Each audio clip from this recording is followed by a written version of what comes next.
100 రోజులు వెనక్కి వెళ్తే ఆమె ఫస్ట్ అమెరికా నుంచి అంతకుముందు వచ్చినప్పుడు మా నాన్నకి నేను రాసిన వ్యక్తిగత లెటరు లీక్ అయింది, ఆ లీకు వీరులు ఎవరు, గ్రీకు వీరులు ఎవరు అన్నది.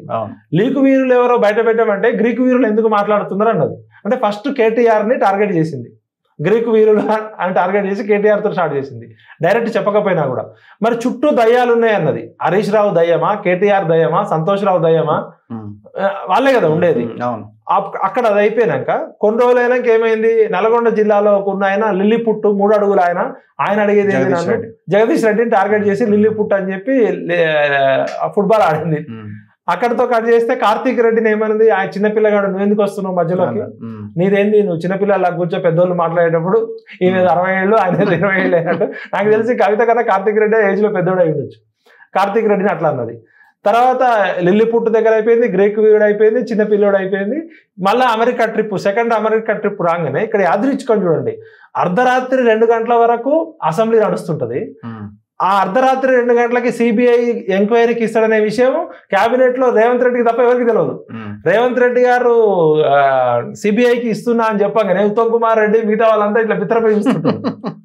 అలాంటిది మీరు చూడండి ఒక్కసారి రేవంత్ రెడ్డి గారు నేను సెంట్రల్ బ్యూరో ఆఫ్ ఇన్వెస్టిగేషన్ అంటే ప్రపంచంలో ఫస్ట్ టైం సిబిఐ అనే పదం రేవంత్ రెడ్డి గారు పలుకుతున్నారు. అత్యంత నిష్పాక్షికత, ఎటువంటి తారతమ్యాలు లేకుండా నిజాయితీ గల సంస్థకి ఇస్తున్నా నేను సెంట్రల్ బ్యూరో ఆఫ్ ఇన్వెస్టిగేషన్, ఆ స్థాయిలో వైబ్రేషన్ చెప్పిండు.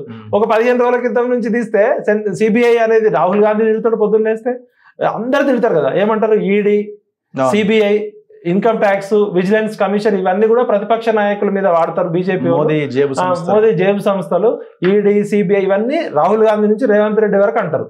మరి ఇంత తక్కువ కాలంలో 10-15 రోజుల క్రితం రేవంత్ రెడ్డి గారు సిబిఐ పట్ల మాట్లాడిన దానికి అసెంబ్లీలో ఈ 15 మీరు అనేది ఏంది అంటే రేవంత్ రెడ్డి ఉన్నాడు దీని స్టేట్మెంట్స్ వెనకాల, సింపుల్ కామన్ సెన్స్. ఇప్పుడు ఆమె ఏమంటుంది, హరీష్ వెనకాల సంతోష్ వెనకాల రేవంత్ రెడ్డి ఉన్నాడని ఆమె అంటుంది. మీరు సీన్ కట్ చేస్తే చూడండి, అక్కడ ఆమె అమెరికా నుంచి దిగడము, ఈయన అర్ధరాత్రి 2 గంటలకి సిబిఐ ఎంక్వైరీ చేయడం. ఎవరైనా ఆమె ఎందుకు వెళ్ళింది అమెరికా, తన చిన్న కొడుకు గ్రాడ్యుయేషన్ కోసం వెళ్ళింది. అమెరికా నుంచి రాగానే అసలు ఇక్కడ నేను ఇన్ని రోజులు లేను, ఒక 10-15 రోజులు అసలు ఏమైంది మంచి చెడు ఆలోచించి ఒక రోజు గ్యాప్ తీసుకొని ప్రెస్ మీట్ పెడతారు. ఆమె దిగడం అర్ధరాత్రి ఈయన ప్రకటించిండో లేదో ఆమె ఎమ్మటే ప్రెస్ మీట్ పెట్టడము. మొన్నటిదాకా ఏమన్నారు, యాదృచ్ఛికం కావచ్చు, స్క్రిప్టెడ్ కూడా కావచ్చు, మ్యానిపులేషన్ కూడా కావచ్చు. నేను ఏమంటున్నా అంటే టీవీ చూసే ఒక మామూలు ప్రేక్షకుడుగా ఎవరైనా జనరల్ గా అమెరికా నుంచి రాగానే కొంత లోకల్ స్థానిక ఏం జరిగింది 15 రోజులు, ఏ విషయం మీద తండ్రి మీద కేసు అన్నప్పుడు ఆమె కొంచెం ఎమోషన్ అయిందేమో, ఓకే అది కూడా జెన్యూన్ అనుకుంటే, ఈ కేటీఆర్ ఏమంటాడు, మా టిఆర్ఎస్ పార్టీలో కూడా కోవర్టులు ఉన్నారు, ఆ కోవర్టులు ఎవరో కాదు మా కుటుంబ సభ్యులే ఉన్నారు. ఇండైరెక్ట్ గా కవిత వెనకాల రేవంత్ రెడ్డి ఉన్నాడు అనే విషయం కేటీఆర్ ఇండైరెక్ట్ గా చెప్తానే ఉన్నారు. టిఆర్ఎస్ వాళ్ళు ఆఫ్ ద రికార్డ్ చెప్తానే ఉన్నారు. ఈమె ఏమంటది, అసలు సంతోష్ రావు వెనక happy Rao and Harish Rao వెనక రేవంత్ రెడ్డి ఉన్నారు అంటారు. అంటే ఎంతమంది రేవంత్ రెడ్డి ఉన్నాడు, మన అమెరికా ప్రెసిడెంట్లు కనుక డూపులు ఉంటారు కదా, 1, 2, 3 అట్లా. కవిత వెనకాల ఒక రేవంత్ రెడ్డి ఉన్నాడు, హరీష్ రావు వెనకాల ఒక రేవంత్ రెడ్డి ఉన్నాడు, సంతోష్ రావు వెనకాల రేవంత్ రెడ్డి ఉన్నాడు. అంటే రేవంత్ రెడ్డే పై చేయి సాధించిండ ఈ పొలిటికల్ గేమ్ లో. మరి కేసీఆర్ ఏం చేస్తుండే, బిత్తరపోయి బిచ్చల దేవుడు అయినా. కేసీఆర్ అనేట ఆయన అపర చాణక్యుడు కదా, 80,000 పుస్తకాలు చదివిన మేధావి, నదులకి నడక నేర్పించి మోటార్లకి ఈత నేర్పించిన ఆయన ఏం చేస్తుండు మరి కేసీఆర్? వీళ్ళంతా ఆయన చాలా గొప్ప ఇదిగా చూసారు. ఇప్పుడు దేవుడి చుట్టూ దయ్యాలుంటే దేవుడు ఏం చేస్తుండు మరి, దయ్యాలని పారదోలాలి లేకపోతే బట్టి సీసాలో బంధించాలి కదా, లేకపోతే దయ్యాలతోటి ఏమన్నా మ్యాచ్ ఫిక్సింగ్ చేసి. పొలిటికల్ స్ట్రాటజీలో రేవంత్ ఎక్కడో దగ్గర ఉన్నాడు అని మీరు అనుకుంటున్నారా? సరే అది ఇటు వెనకాలండా అటు వెనకాలండా ఎవరి వెనకాల ఉన్నాడు, లేదు జరుగుతున్న పరిణామాలను చూసి ఎంజాయ్ చేస్తున్న వ్యక్తిగానే ఉన్నాడా? అంటే ఇప్పుడు జనరల్ గా వ్యవహారాలకు కారణం అవుతున్నాడా, లేకపోతే ఇప్పుడు కెపాసిటీ రెస్పెక్ట్స్ కెపాసిటీ అంటారు. అంతకుముందు మనం చంద్రబాబు నాయుడుతో పెట్టుకోలేము, ఆయన 30 years ఇండస్ట్రీ ఏదైనా చేస్తాడు అనేటోళ్ళు. తర్వాత కేసీఆర్ని ఎదుర్కోలేము, కేసీఆర్ మామూలుడు కాదంటారు. ఇప్పుడు ఈ వైకుంఠ పాలి ఆటలో రేవంత్ రెడ్డి పై చేసి సాధించినట్టు అనిపిస్తుంది నెంబర్ గేమ్ లో కానీ ఈ రాజకీయ ఎత్తుగడలు. ఎందుకంటే అందరి వెనకాల రేవంత్ రెడ్డి ఉన్నాడు అంటున్నారు, మరి ఎవరి వెనకాల కేసీఆర్ ఉన్నాడు అనట్లే. అంటే కేసీఆర్ ఎక్స్పైరీ అయిపోయిన టాబ్లెట్ వార్తల్లో ఈయన కనబడుతున్నాడు, ప్రతి ఒక్కరు వెనకాల షాడోగా ఈయనే ఉన్నారు అంటున్నారు. ఒకవైపు కాంగ్రెస్ వాళ్ళు ఏమంటారు, బీజేపీ అమిత్ షాకి క్లోజ్ ఉన్నాడు, ఆయనే చేపిస్తున్నాడు, ఇది సిబిఐ కేసు అంటారు.